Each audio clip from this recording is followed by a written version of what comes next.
I'm very, very happy and pleased to welcome Anne Cavoukian again. Anne is the leading expert, really the leading expert on privacy and big data. She's the former Commissioner for Privacy here in Ontario, and right now the Executive Director for Privacy and Big Data at Ryerson University. Anne, please.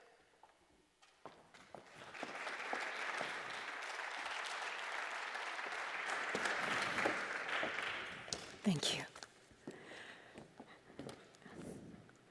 Good morning, ladies and gentlemen. It is such a pleasure to be here and an honor to speak to you today. And what I'm going to try to do is convey to you how essential it is to embed privacy into the data analytics and big data efforts and all that we do. I'm hoping that you will leave the talk today and think of privacy as a positive, not as something that stifles research, not as something that stands in your way, no, as an enabler. And that's what I want to do. So I always start by wanting to dispel the myths, and whenever I have a captive audience, I want to tell you what privacy is and what it is not. Privacy is not about secrecy. It's not about having something to hide. I'm sure you've all heard that. Well, if you have nothing to hide, what's the problem? You have nothing to fear, right? Wrong. That doesn't define a free and democratic society. That would be the motto of a totalitarian state. It would suggest that the state has every reason to know everything that you do, and if you're a law-abiding citizen, what's the problem?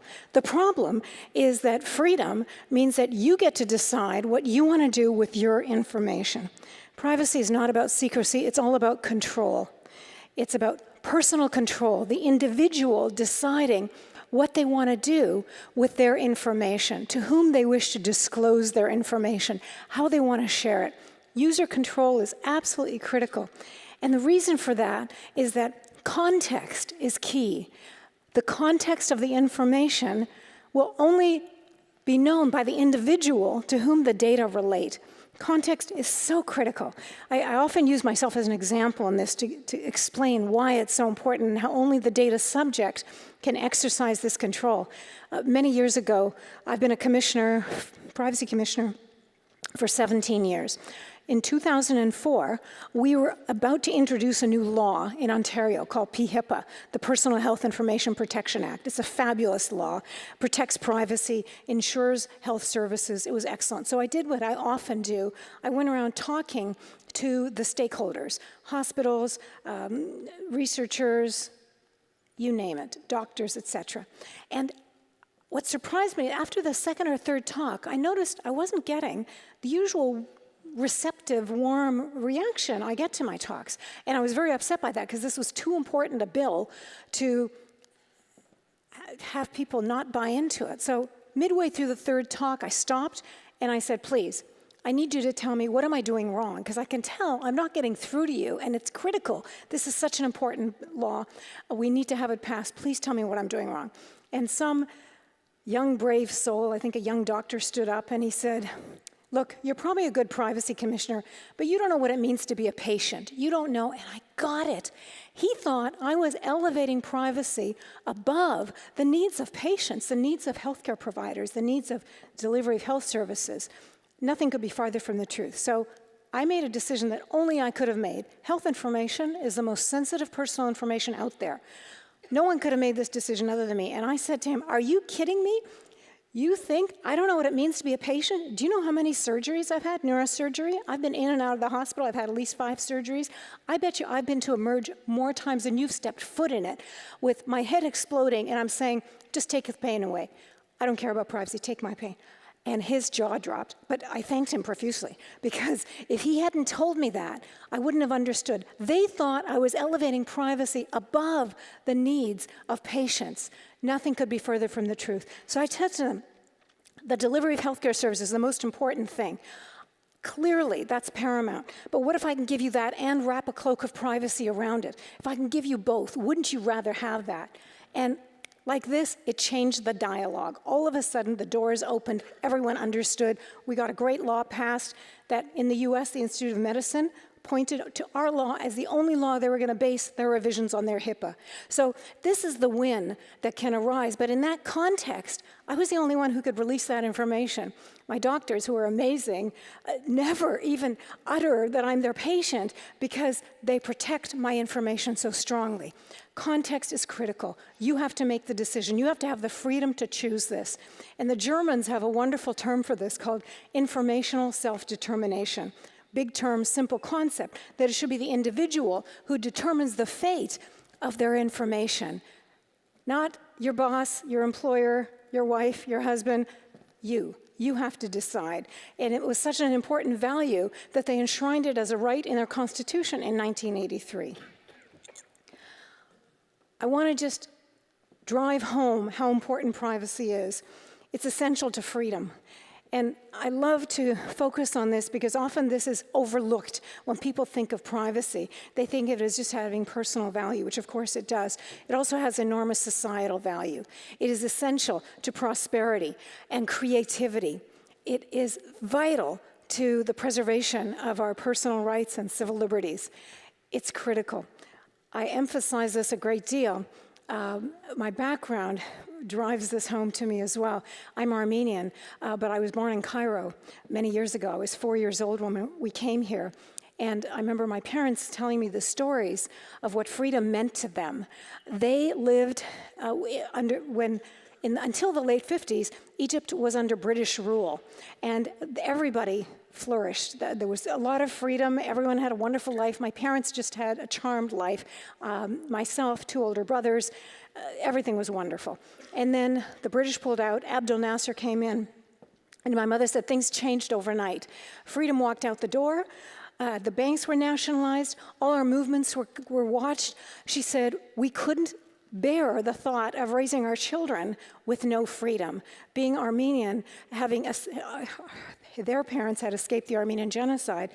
Freedom is so important. So they literally left in the dead of the night, as my mother said, with 3 children, 2 mothers, and 8 suitcases. They had to sneak away because they wouldn't have been able to leave otherwise. And they came to Canada with nothing. There they had everything. They came here with nothing, only so they could raise their children in freedom.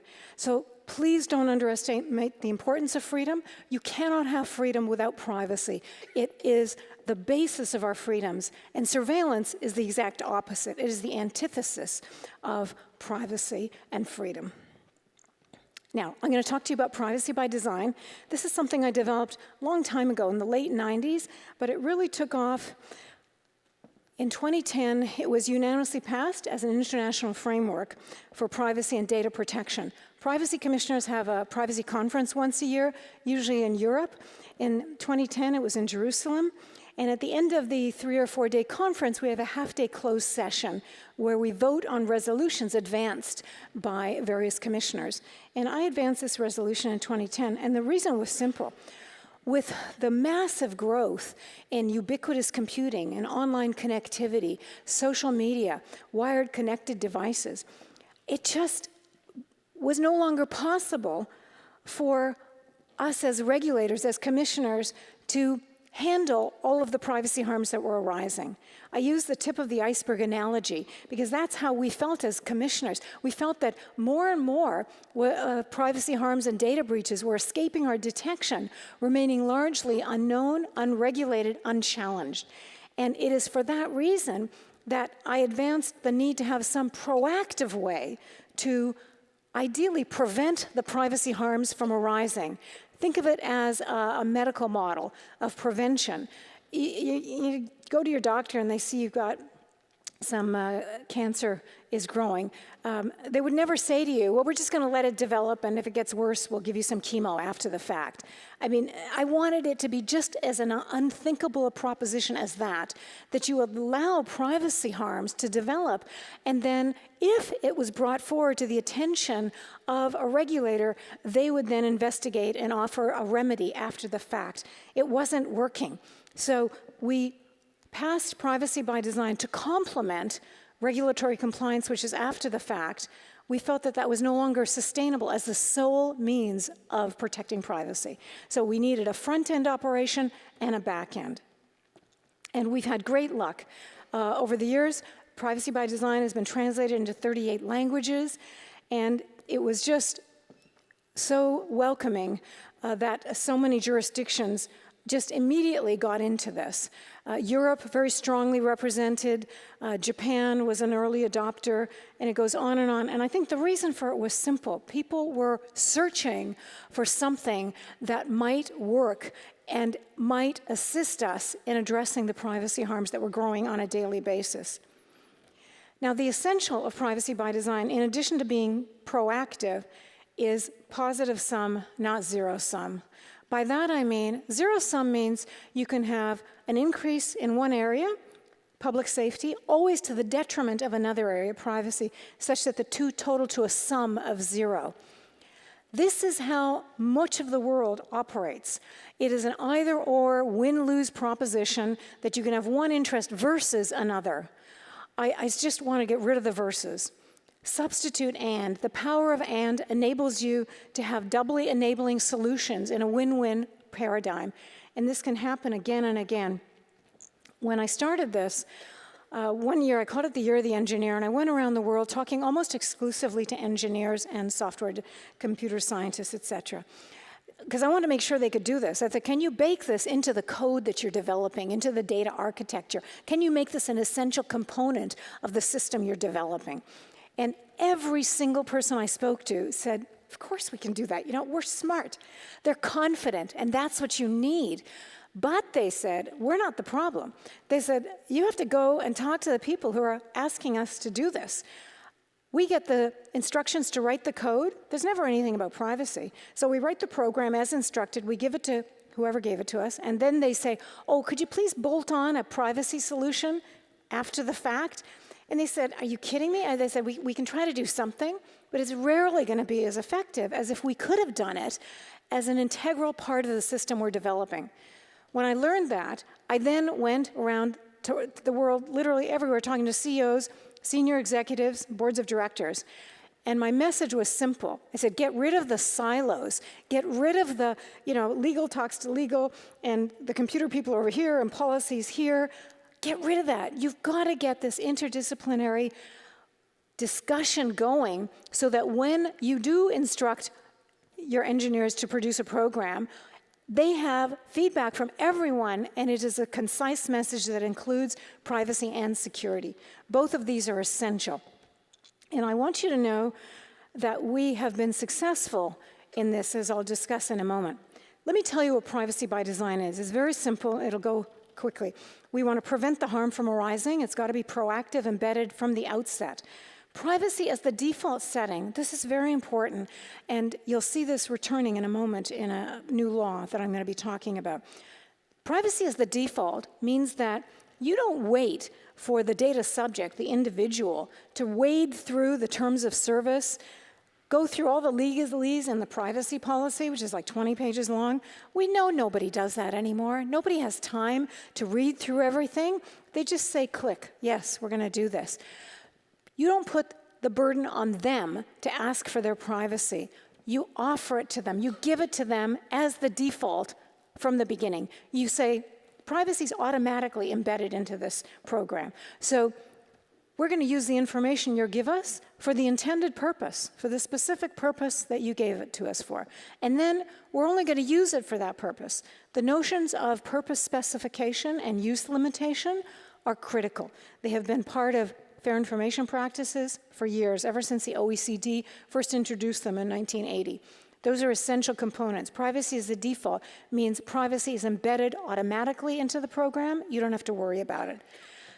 That happens rarely these days, and it flips everything on its head if you could have it. I've talked about embedded in design is critical. Full functionality, as I mentioned, positive sum simply means win-win. You can have multiple interests represented at the same time. Let me talk for a moment about security. While the term privacy subsumes a much broader set of protections than security alone, if you don't have strong security from end to end with full life cycle protection, in this day and age of daily cyber attacks, you're not going to have any privacy. You have to have a solid foundation of very strong security.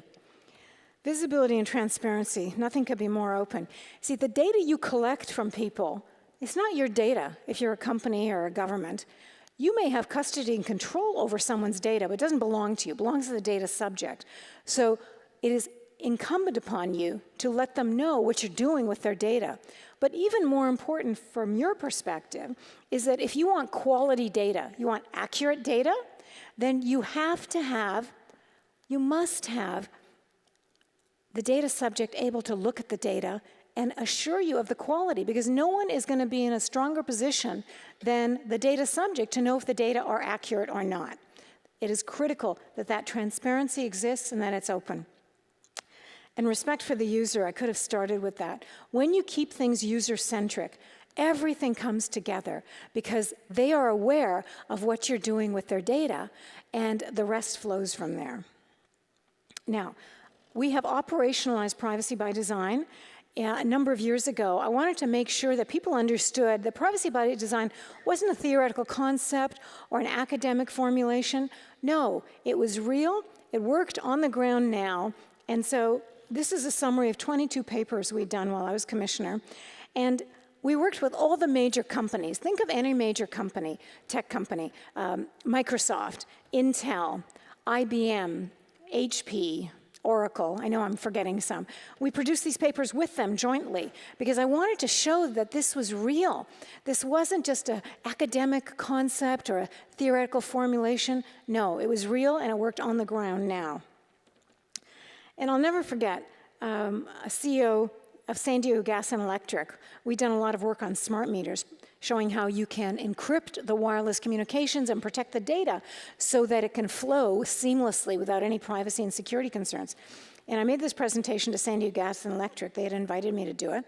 And at the end, I'll never forget, the CEO or one of the heads of the agency, he said, okay, young lady, we get it. At least he called me young lady. And then he said, now, tell me, what's it going to cost me? And I'll never forget it. He said, what's it going to cost me? And I said, sir, with great respect, you're asking the wrong question. You should be asking me, what's it going to save me? Because I can assure you it is going to save you an enormous amount of grief and resources when you have a data breach, which you will invariably have if you don't protect the data. And they're no longer, in the United States especially, but also in Canada now, they're no longer just lawsuits, they're class action lawsuits that cost millions of dollars. But the damage to your brand, the damage to your reputation could be irreparable. This is the biggest risk. You may lose customers, loss of consumer confidence and trust, you may never be able to get them back. So get smart, build in privacy proactively. They did that. They built in PBD, and they haven't had any problems since. So that's my positive story.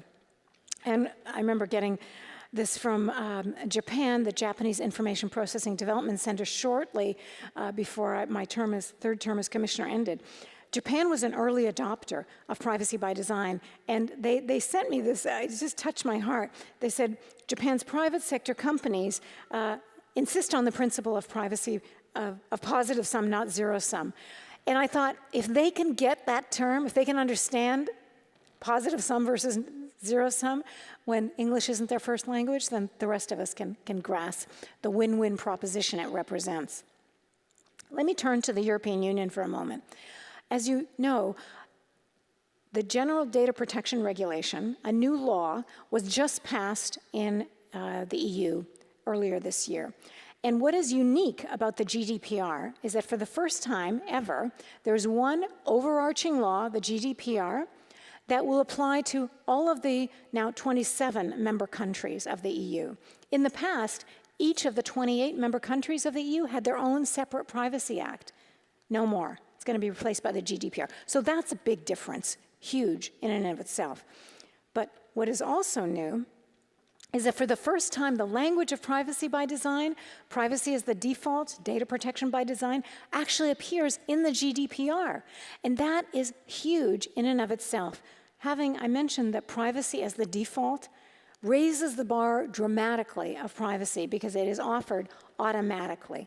That is going to have resounding differences. This comes into effect in 2018, and everyone is scrambling here in North America to ensure that we meet the adequacy requirements of the GDPR so that we can continue in trade and exchange of information. I didn't say this, but Information Age wrote an article last year, and they said it's not too much of a stretch to say that if you implement privacy by design, you've mastered the GDPR. I would not go that far, but what it's suggesting is that if you start following privacy by design now, then you'll be in a really good position to, when the GDPR comes into effect, to demonstrate to the EU that you have been compliant because you've already voluntarily been following the principles of privacy by design, and that will strengthen your position. As you may know, the Safe Harbor Agreement that was in effect for many years was invalidated last October. So over 4,000 US companies, all of a sudden, what are we going to do? There's no way that we can exchange this information, and we want to continue doing business with the EU, of course. And now there's the EU-US Privacy Shield that was intended to replace that, but that's now going into the courts. And whether it will stand or not is in the air. So one of the solid things you can definitely rely on is privacy by design in the context of the GDPR. Let me switch to big data. 90% of all data was created in the last 2 years. Data analytics, big data analysis, will result in enormous gains. There's no question. But it will also allow expanded surveillance on a scale that we have never, ever seen before.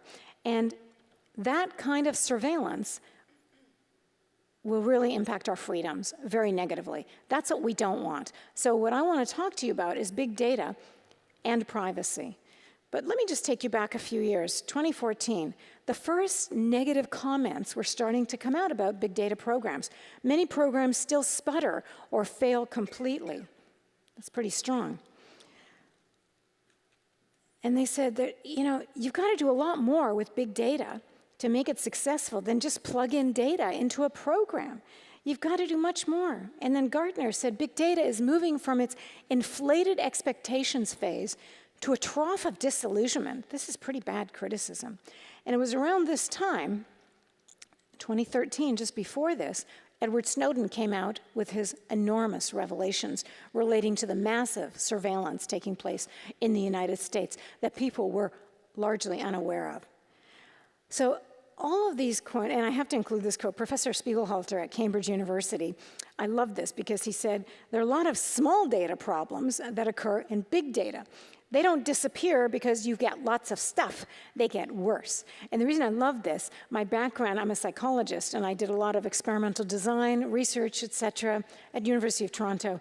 And the notion of experimental design and statistical procedures were very, very important, all applying to small data. But as Professor Spiegelhalter is pointing out, you can't just forget about them. You have to include these. I love this, and here's why I have this slide. Data scientists have a conference once a year somewhere around the world.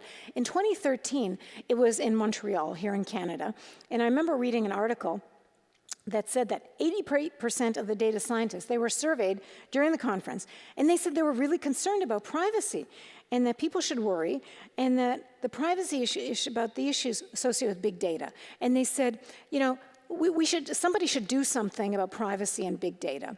And I was commissioner at the time, but I realized he wasn't aware of my world. He wasn't aware of the world of, privacy and data protection authorities, and that we had a set of principles. So I wrote to them very respectfully, because I don't know their world about data science, and I told them what we do. I told them about fair information practices. I said privacy by design. We're trying to work with you, and they wrote back immediately, and they said, this is great. We didn't know there were any of these privacy protective measures that could be embedded in design. Will you write a monthly blog for us and associate your work with ours? So I did. I always try to do that. Take down the silos, the walls, raise interdisciplinary work that we can work together and gain a better understanding of what we do. This is my conclusion, of course, which you could surmise. And it's as simple as you need both. And by that, I mean, I'll never forget when the big data boom started a couple of years ago. Everybody said, big data's here, privacy, step aside. Forget about it. It's gone, the data's out the door, there's nothing you can do, that genie has left the bottle. I said, are you kidding me? Get another bottle. I mean, it's ridiculous that you're just saying that just because you've got big data now, you can't have privacy. It is so absurd. You can and must have both. And privacy breeds innovation. It doesn't stifle it. That's the messaging I want to impart. Because people get so confused. They think privacy stands in the way of creativity and innovation. It does the exact opposite, because you've got to be really smart and creative to deliver multiple results, privacy and data analytics. You have to know, I'm a big fan of research, enormous, especially in the health research. I told you I've had a number of issues, health-related issues. You know, I would love it if people could discover, I have a pump in my head and a shunt, a tube that drives down here, and the pump pumps cerebrospinal fluid out so everything works properly. You need it to remain open. But think about it, if you have a cut on your skin, what does your skin want to do? Scar tissue forms over it to heal the cut, which is great, as long as it's not a pump that needs to remain open. So a lot of times, scar tissue forms and I need surgery again. So wouldn't it be awesome if someone could do some research and find out that we could just, as soon as we could detect the scar forming, something could be zapped or something and everything would be great and I wouldn't need any more surgery. These are the amazing inventions and innovations that will come out, but you have to embed privacy into the process. You can and must do both. We've done a lot of papers with IBM, Jeff Jonas, he's a brilliant data scientist. Oracle, we did 2 papers on privacy and security by design, because you have to have both. And if you have any interest, I don't have a slide on it because I've just developed it. I've just formed a new council, an international council on global privacy and security by design, because I want to get the messaging out. I want everyone around the world to spread the messaging that forget about zero-sum, either or, you can only have one versus the other. We can do both. If you have a paper, you can just write this down, go to our new website. It's GPS by Design, just gpsbydesign.org. And gpsbydesign.org is intended to invite people to join in the movement of how we can do both, because we have to do both. And this is a paper we did with Deloitte as well. And there are many papers, health research, de-identification. So I keep driving home the message that we've got to do this in a big way, and there are many reasons to do this in terms of driving innovation and creativity. I'm going to end by talking about Internet of Things. Internet of Things, as you know, is everywhere, wearable computing, Fitbits, smart devices in the home, everywhere. But it is fraught with problems, not only in terms of healthcare and wearable devices, where the information flows out to third parties who then can monitor your activities, and basically it removes all control of your information from the individual. But many of you have probably heard in the news this morning, yesterday, the whole DDoS attack on our computers, and how did this happen, and how could any of this go on? They're projecting now that it was a botnet through the Internet of Things, smart devices in your home, et cetera, that has just tanked the Internet yesterday and slowed everything down.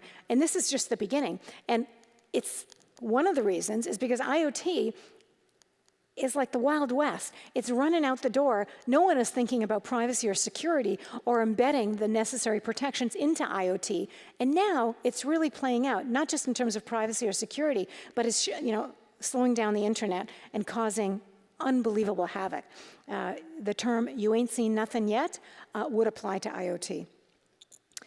The EU, the Article 29 Working Party, is the amazing working group that deals with privacy and technology-related issues.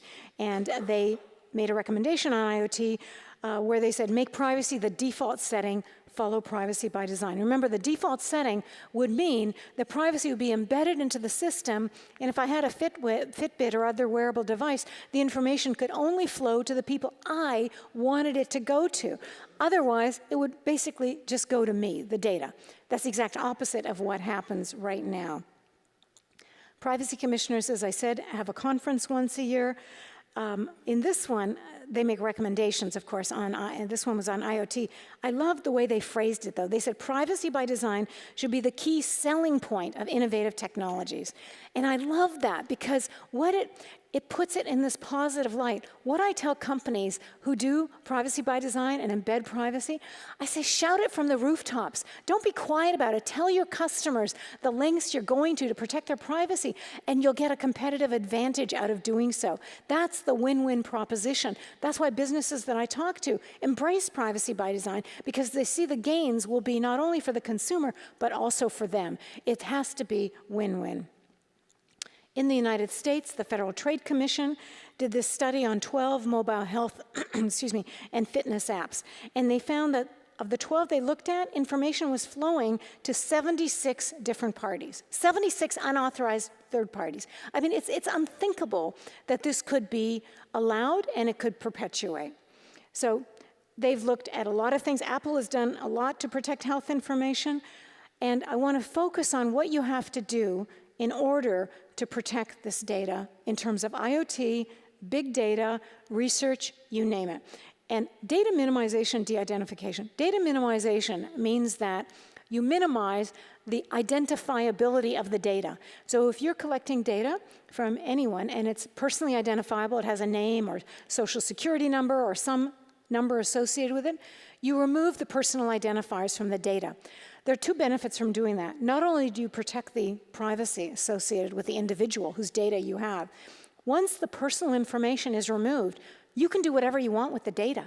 You are free to use the data for data analytics, research purposes, big data, whatever, because the privacy concerns associated with the data begin and end with the identifiability of the data. Once you remove the personal identifiers, both direct identifiers and indirect identifiers, then you are free to use the data in a variety of ways, and you will minimize the likelihood of any data breaches associated with the data because it's no longer personally identifiable. Win-win. So here I describe it. There are very strong de-identification protocols now that rely on data aggregation, encryption, very strong methodologies for not only using strong de-identification protocols, but combining them with a risk of re-identification framework so that you can dramatically reduce the risk of re-identification. I've worked with Professor Khaled El-Imam for many years. He is one of the leaders worldwide in the area of de-identification of data. And he has protocols that minimize the risk of re-identification to less than 0.013%. That is comparable to being the odds of being hit by lightning. It's actually less than the odds of being hit by lightning if you go out in a rainstorm, which are pretty good odds. And so I urge people to use very strong de-identification protocols, thereby freeing themselves and freeing their organizations in terms of the subsequent use of the data for big data analytics and research purposes. And I want to, at this point, just mention the myth of zero risk, because you will hear from some academics, look, you're never going to eliminate all risk associated with de-identifying the data. There's always a risk of re-identification, so don't bother even trying. Nonsense, utter nonsense. Because what that means is that you should never do anything. There is no zero risk in the world. It does not exist. You tell your child to go out on the street and make sure he looks in both directions before crossing the street, and you pray that nothing happens to them. God forbid, things happen. Unfortunately, risk happens. But if you can minimize the likelihood of the risk dramatically, then surely that should be acceptable. And there are many, I'm just giving you an example of the standards that now exist in many areas for de-identification protocols, and these are them in greater detail. Just to give you an idea that people are looking at this very seriously and going to great lengths to protect the data. You have to be able to innovate, and the best way to innovate is with de-identified data. That's what I want to drive home. It's absolutely critical. We have to have innovation. We have to have creativity. These are the things that drive prosperity. It drives freedom. You can do both. That's the messaging I want to share with you. And others, of course, share this view that the concerns associated with re-identification of data are often overstated and exaggerated, especially if you do it properly. Just think about it. If you have a weak key on your house, the likelihood of burglars breaking in becomes far greater. If you have a strong key, same with encryption. If you use weak encryption protocols, people are going to be able to decrypt the data. You just need to do it properly. And here's another paper that we did with Professor Khaled LMM, just trying to drive home that this is eminently doable, and we want you to consider doing this right from the outset. Remember, you've got to embed privacy into the design of what you're doing, along with security. That's at the outset, right at the beginning. If you do that, then you're golden. So I want to end, ladies and gentlemen, by just asking you to consider that the privacy risks associated with data must be addressed. Don't think of them as a negative. Your information has enormous value and should be protected. But in doing so, that doesn't mean that you have to render negative results in terms of the research you want to do, the big data analytics, whatever. You can do both. You must do both. And if you consider doing this at the beginning, then you're golden. I have a wonderful colleague in Germany, Kai Rannenberg. He always used to say to me, people, if they're smart, they'll lead with privacy by design. But most of the time, they won't do that, and they might get privacy by chance. But the worst case scenario is that they're going to have privacy by disaster, they're going to have a privacy breach, and they're going to have the regulator knocking on the door. That's the last thing you want. Avoid that scenario, build it in, and reap the benefits of multiple benefits. Thank you very much, ladies and gentlemen.